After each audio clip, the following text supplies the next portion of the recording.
Long ago, in the shadowed folds of the world where the northern winds met the dark Slavic pines, there was a village seldom marked on any map.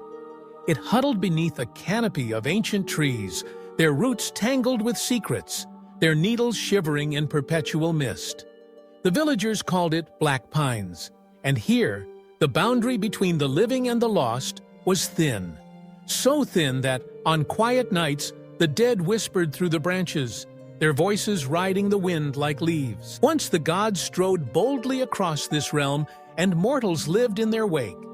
But as centuries passed, the gods receded, leaving behind only traces, echoes in the earth, omens in the sky, and curses that clung to the land like dew. Black Pines bore one such curse, a shadow that never lifted, a sorrow that never slept. Only one soul stood between the village and utter despair, Lyuba, the weaver of forgotten souls. Lyuba was a young woman, neither tall nor imposing, but marked by the peculiar gleam of silver in her hair, a gift or perhaps a burden from the spirits she served. Her hut was always dim, warmed only by the fire of her loom, where she wove with threads that shimmered faintly, as if spun from moonlight itself. Each night, as the mist thickened and the whispers grew urgent, Lyuba sat before her tapestry, listening to the stories hidden in the fibers. It was on such a night that Elder Mara, ancient and bent as the pines, shuffled into the hut. The old woman's voice creaked with age and worry. "Lyuba, the threads speak again, don't they?" Lyuba's hands trembled, her needle pausing mid-stitch. Tonight, the tapestry showed something new. A hooded figure with no face, a shadow that seemed to drink the light. "He's coming," Lyuba whispered. "The Hollow One." Outside, an unearthly howl cut through the woods, sharp and cold as broken glass. The villagers, already wary, bolted their doors and doused their lanterns. But Lyuba knew that locks and darkness could not keep such things at bay. She felt the chilling certainty in the air. The old stories were waking, and they wanted reckoning. For years, Lyuba had woven to keep the dead at peace. Her tapestries held the souls of those who could not cross into the afterlife, binding their memories and sorrow into patterns only she could read. The villagers feared her gift, but they relied on it too. Without her, the restless spirits would roam unchecked, haunting their dreams, poisoning the land. Yet every act of mercy carried a price, and the gods, though distant, never forgot a debt. When the moon rose blood-red above Black Pines, the Hollow One arrived. He stepped into the village square, and frost crystallized on the grass, crawling outward like the fingers of death itself. The villagers watched from behind shuttered windows, their breath fogging the glass. The entity was tall, shrouded in tattered robes that fluttered as if caught in a storm only he could feel. He had no face, only a void where eyes and mouth should be. And when he spoke, his voice sounded like ice shattering. "Where is the weaver, she who binds the lost and stole from death?" Lyuba stood before him, clutching a bone needle, the only weapon she possessed. Her heart pounded, but her resolve was iron. "I didn't steal," she declared, her voice clear and defiant. "I saved them." The Hollow One's presence was suffocating, and memories rose unbidden in Lyuba's mind. She saw herself as a child, kneeling at her mother's grave, weaving a tapestry out of tears and longing. She remembered the first time she pulled a soul from the afterlife, stitching it into cloth so it would not suffer eternal torment. Each act of compassion had left its mark, and the spirit she saved became part of her, woven into the very essence of her being. But the Hollow One would not be swayed by pleas or memories. "You defy the natural order," he hissed, drifting closer. "Release them, or I unravel you." Lyuba knew the danger. To free the souls would be to unmake her life's work, to invite chaos into the world, but to refuse would doom her, and the village, to endless suffering.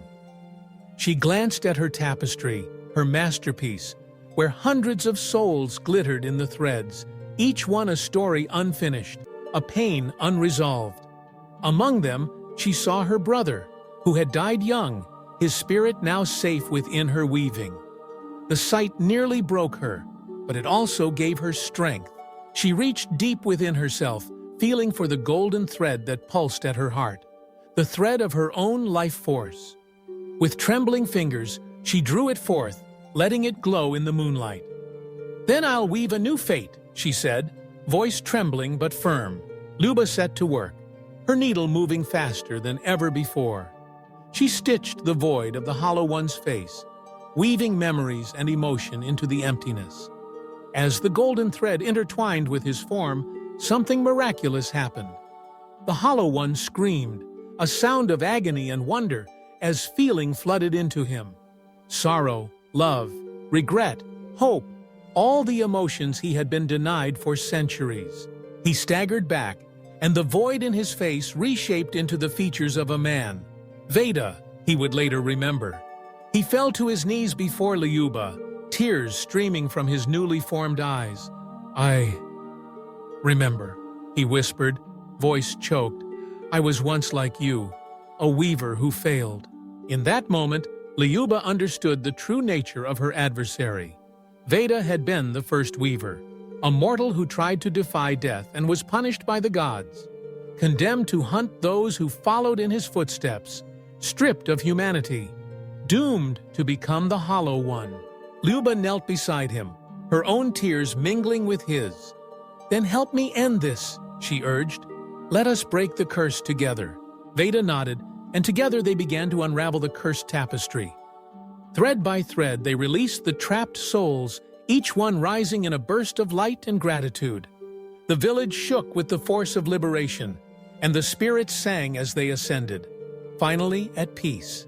But as the last soul departed, Lyuba felt herself growing faint. The golden thread, the source of her strength, had grown thin, and her body began to fade, her form dissolving into mist. Veda saw her struggle and, in a desperate act of love and redemption, offered his own thread, his newfound humanity, to save her.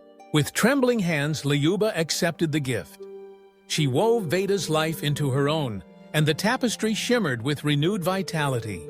The curse lifted, and dawn broke over black pines, painting the world in gold and hope. When the villagers emerged from their homes, they found Lyuba standing alone in the square, her hair now fully silver, her eyes reflecting the light of a new day. At her wrist, a single golden thread flickered, a reminder of Veda's final sacrifice and the promise that the cycle of sorrow had ended. Lyuba knew that her work was not finished. The world was still heavy with shadows, and there would always be souls in need of mercy. But the burden she carried was lighter now, tempered by love and forgiveness. She left the village, walking into the mist with her loom slung over her shoulder, ready to weave new stories, to grant peace to the lost. As she disappeared into the forest, the wind whispered her name, and the pines bowed in silent respect. The legend of the Weaver of Forgotten Souls would endure, passed from tongue to tongue, a tale of defiance and compassion, of curses broken and hope restored. Long after Lyuba's footsteps faded from the earth, the villagers remembered her. They told stories of the night the Hollow One was unmade, of the tapestry that held the pain of generations, and of the dawn that followed. They planted golden threads among the pines, a sacred offering to the spirits, a sign that mercy could triumph over despair. In distant lands, where Slavic and Nordic myths entwined, travelers spoke of a silver-haired woman who wandered the wilds, seeking those who could not rest. She was neither god nor ghost, but something in between, a bridge for the lost, a healer of wounds too deep for mortal hands to mend. Her legend grew, braided with new tales and old wisdom. Some claimed she could speak with wolves and owls, that the moon bent to her will. Others insisted she carried the memory of every soul she saved, and that her loom could shape the fate of kingdoms. And always, the golden thread shimmered at her wrist, a beacon for those who still dreamed of redemption. Lyuba's journey was not without hardship. She faced storms that stripped the land bare, and spirits so fierce they nearly tore her apart. Yet she never wavered.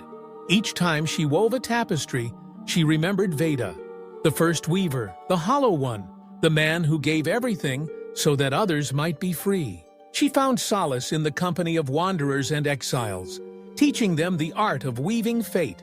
Her methods were gentle but firm, her wisdom earned through sorrow and sacrifice. And though she never returned to Black Pines, the village prospered in her absence, its people stronger and kinder for what they had endured. Lyuba's story became a touchstone for generations. Parents whispered it to children at bedtime, elders recited it during long winter nights, and poets sang of her in distant courts. Her legend inspired others to seek out the forgotten, to offer mercy where none was expected, to defy the cruelties of fate. The gods, watching from their distant realms, took notice. Some were angered by her defiance, but others saw the beauty in her rebellion. They granted her gifts and tests, sending dreams and omens, guiding her path through peril and wonder. As the years passed, Lyuba aged, her silver hair bright as starlight, her eyes deep with memory. She knew joy and grief, love and loss, but never surrendered to despair. Each tapestry she wove was a testament to the strength of hope and the power of forgiveness. One winter, as snow blanketed the world and the night stretched long, Lyuba found herself in a clearing, surrounded by the spirits of those she had saved. They gathered around her, their forms luminous and gentle, their voices soft as lullabies. "We thank you, Weaver," they said. "You have given us peace, and in doing so, you have healed yourself." Lyuba smiled, her heart light. "All I ask is that you remember," she replied. "Remember the kindness that saved you, and pass it on." The spirits promised, and their light rose to the heavens, joining the stars. Lyuba watched in silence, knowing her work was done, but her purpose endured. She slept beneath the pines, the golden thread warm against her skin, dreaming of worlds yet to be woven, of stories yet to be told. In time, legends blended her tale with those of other great heroes. She became a symbol of resilience and grace, her name invoked in times of need. In the north, where winter bites hardest, her memory was a shield against sorrow. In the east, where rivers run deep, her story flowed like water, nourishing hope. And so, the weaver of forgotten souls passed into myth, her legacy secure. She taught that mercy is never weakness, that defiance can heal as surely as it wounds, and that love, no matter how fleeting, can change the course of fate. In the end, Lyuba walked alone, but never lonely. She carried the weight of her gift, the memory of Veda, and the promise of dawn.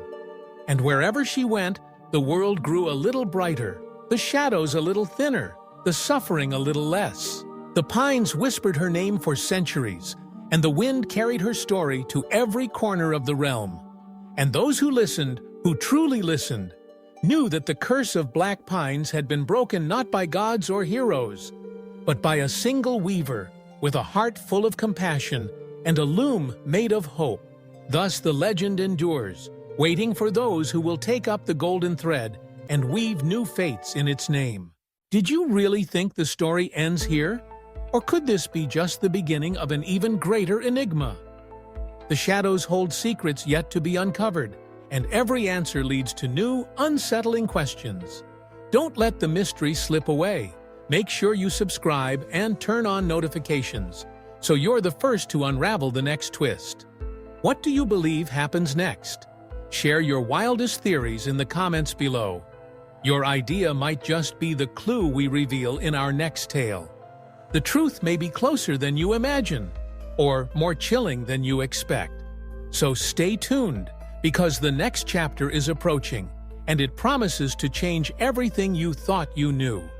Until then, keep questioning, keep wondering, and above all, stay curious, for the story is far from over.